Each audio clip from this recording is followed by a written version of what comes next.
Gunung Merapi, sebuah raksasa yang tertidur di tengah Pulau Jawa. Setiap desah nafasnya, setiap getaran kecil dari dalam tanah, mengingatkan kita akan kekuatan dahsyat yang tersembunyi di balik gunung ini.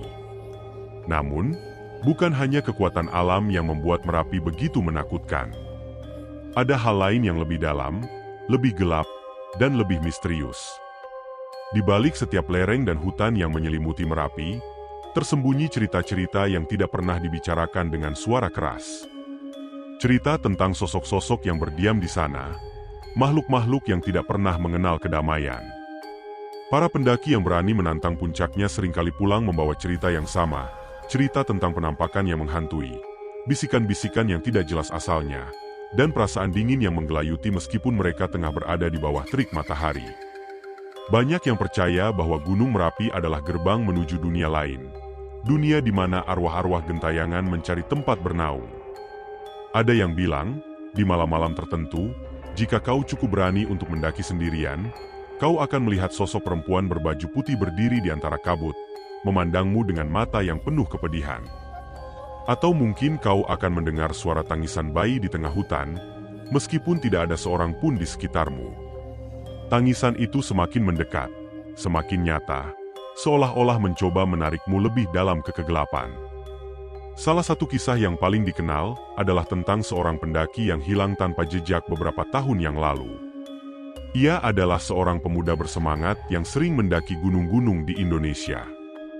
Namun, ketika ia memutuskan untuk mendaki Merapi sendirian, ia tidak pernah kembali.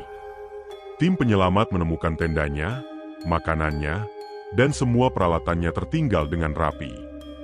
Tapi, jejaknya menghilang begitu saja, seperti ditelan oleh hutan yang gelap.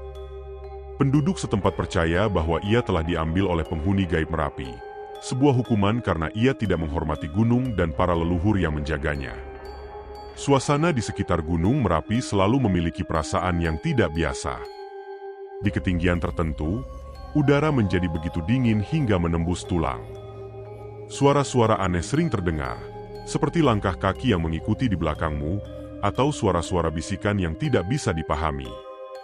Orang-orang yang telah berkemah di gunung ini menceritakan bahwa mereka sering terbangun di tengah malam, dengan perasaan bahwa ada sesuatu yang mengawasi mereka. Mereka melihat bayangan bergerak di antara pepohonan, tetapi ketika mereka mendekat, tidak ada apa-apa di sana. Ada juga cerita tentang sosok besar yang sering terlihat di sekitar puncak Merapi. Sosok ini, yang digambarkan sebagai pria tinggi dengan tubuh berotot dan mata merah menyala, seringkali muncul di malam hari. Ia hanya berdiri di kejauhan, mengamati para pendaki dengan tatapan tajam, seolah-olah memperingatkan mereka untuk pergi sebelum terlambat. Beberapa pendaki yang nekat mencoba mendekati sosok ini selalu berakhir dengan rasa sakit kepala hebat, mual, dan perasaan tidak nyaman yang sulit dijelaskan. Kisah lain yang tidak kalah menyeramkan adalah tentang sebuah gua tersembunyi di lereng Merapi. Konon, gua ini adalah tempat peristirahatan terakhir para penjaga gaib gunung. Mereka yang tidak sengaja menemukannya seringkali mengalami nasib buruk setelahnya. Ada yang jatuh sakit tanpa sebab yang jelas, ada juga yang mengalami kecelakaan aneh setelah kembali dari Merapi. Mereka mengatakan bahwa gua tersebut adalah tempat yang tidak boleh dimasuki oleh manusia, karena di dalamnya terperangkap roh-roh yang marah dan penuh dendam. Cerita-cerita ini mungkin terdengar seperti dongeng belaka, tetapi bagi mereka yang pernah mengalami sendiri, ini adalah kenyataan yang tidak bisa diabaikan. Setiap malam di Gunung Merapi adalah sebuah ujian keberanian, di mana batas antara dunia kita dan dunia lain menjadi sangat tipis. Di tempat ini, setiap bayangan bisa jadi lebih dari sekadar ilusi, dan setiap suara bisa jadi lebih dari sekadar angin yang berbisik. Maka, bagi mereka yang berani mendaki Merapi, ingatlah selalu untuk menghormati gunung dan para penghuninya. Jangan pernah meremehkan kekuatan alam atau arwah-arwah yang berdiam di sana. Karena di Gunung Merapi, kau tidak pernah benar-benar sendirian. Dan ketika kau mendaki ke puncaknya, mungkin ada sesuatu yang menunggumu di sana, sesuatu yang tidak bisa dijelaskan oleh kata-kata, tetapi akan terus menghantui setiap langkahmu, bahkan setelah kau meninggalkan gunung ini. Setelah bertahun-tahun, Kisah tentang Gunung Merapi terus menjadi pembicaraan hangat di kalangan pendaki dan penduduk setempat. Mereka yang pernah merasakan kekuatan mistis Merapi seringkali terbungkam oleh ketakutan. Terlalu takut untuk menceritakan apa yang sebenarnya terjadi. Namun, ada satu kisah yang lebih mengerikan daripada yang lainnya. Sebuah cerita yang akan selalu diingat oleh mereka yang pernah mendengarnya. Ini adalah cerita tentang kelompok pendaki yang terdiri dari 5 orang. Andi, Rina, Dedi, Siska, dan Wahyu. Mereka adalah sahabat karib yang sering menjelajahi berbagai gunung di Indonesia. Gunung Merapi adalah tantangan berikutnya yang mereka anggap sebagai puncak dari semua petualangan mereka. Tanpa memedulikan cerita-cerita horor yang beredar, mereka memutuskan untuk mendaki pada malam bulan purnama. Waktu yang menurut legenda adalah saat di mana batas antara dunia manusia dan dunia gaib paling tipis. Pendakian mereka dimulai dengan penuh semangat. Mereka berjalan melewati hutan yang lebat, di mana pepohonan tua dan rimbun menutupi langit, hanya menyisakan sedikit cahaya yang menembus. Seiring berjalannya waktu, suasana mulai berubah.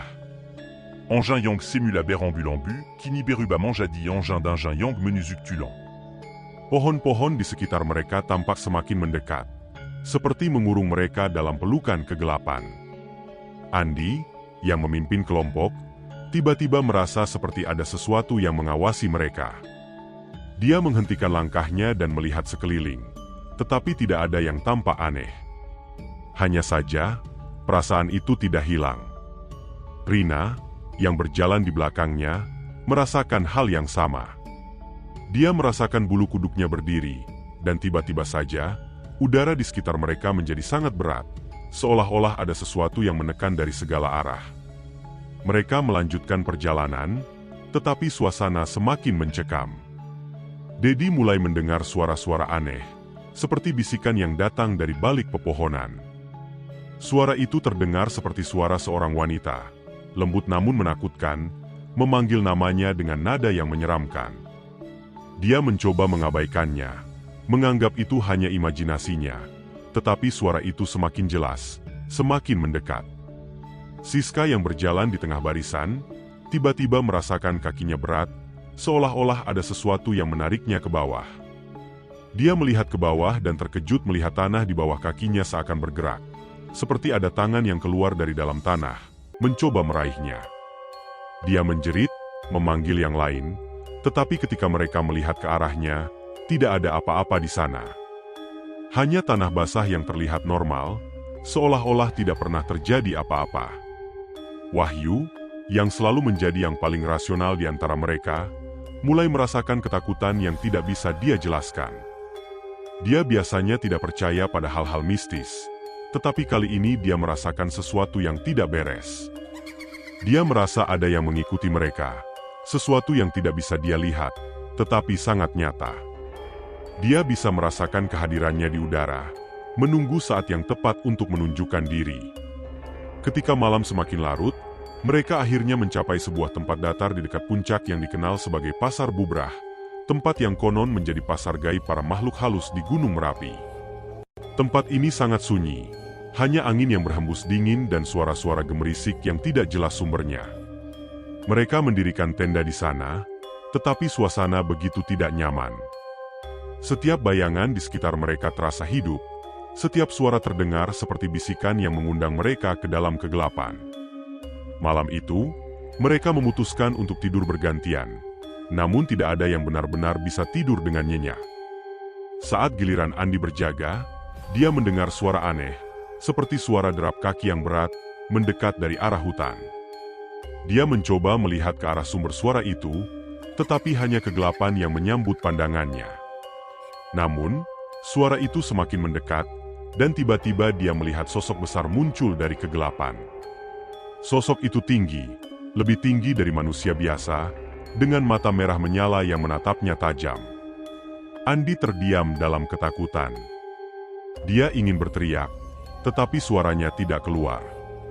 Sosok itu mendekat, dan ketika jaraknya hanya beberapa meter darinya, sosok itu berhenti dan menghilang begitu saja, meninggalkan bau anyir yang menyesakan.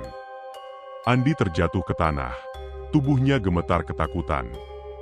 Dia berusaha membangunkan teman-temannya, Tetapi mereka terkejut mendapati Andi tergeletak di tanah dengan wajah pucat pasi. Keesokan paginya, mereka memutuskan untuk segera turun, tetapi sesuatu tampak berubah. Perjalanan turun terasa lebih panjang, lebih mencekam. Setiap langkah yang mereka ambil terasa lebih berat, seolah-olah gunung itu sendiri tidak ingin membiarkan mereka pergi.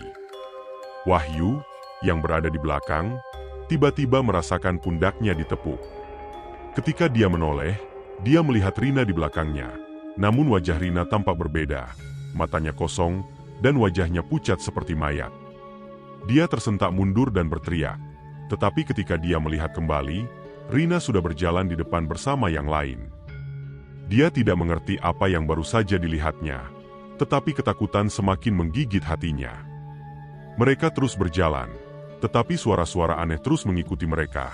Bisikan-bisikan, langkah-langkah kaki, dan terkadang suara tawa yang menggema dari kejauhan. Akhirnya, mereka tiba di desa terdekat, tetapi mereka bukan lagi 5 orang yang sama seperti saat mereka memulai pendakian. Andi terus bergumam dalam ketakutan. Matanya selalu waspada, seolah-olah dia melihat sesuatu yang tidak bisa dilihat oleh yang lain. Siska tidak pernah berbicara lagi, hanya duduk diam dengan tatapan kosong. Dedi meninggal beberapa minggu kemudian karena demam tinggi yang tidak bisa dijelaskan. Rina sering terlihat berjalan tanpa arah, berbicara sendiri seperti sedang berdialog dengan seseorang yang tidak terlihat. Hanya Wahyu yang tampaknya kembali normal, tetapi di dalam hatinya, dia tahu bahwa ada sesuatu yang telah mengikuti mereka dari Gunung Merapi, sesuatu yang tidak akan pernah benar-benar meninggalkan mereka. Setiap malam, dia terbangun dengan keringat dingin, merasakan kehadiran yang sama seperti yang dia rasakan di gunung. Dia tahu, suatu hari nanti, sosok itu akan datang menjemputnya. Gunung Merapi bukan hanya tentang gunung berapi yang aktif, tetapi tentang misteri dan kegelapan yang menyelimutinya. Cerita-cerita ini mungkin hanya dianggap sebagai mitos, tetapi bagi mereka yang pernah mengalaminya, ini adalah kenyataan yang tidak bisa dihindari. Gunung Merapi selalu menunggu, dan bagi mereka yang tidak menghormati kekuatannya, akan ada harga yang harus dibayar. Harga yang mungkin lebih tinggi daripada yang pernah mereka bayangkan.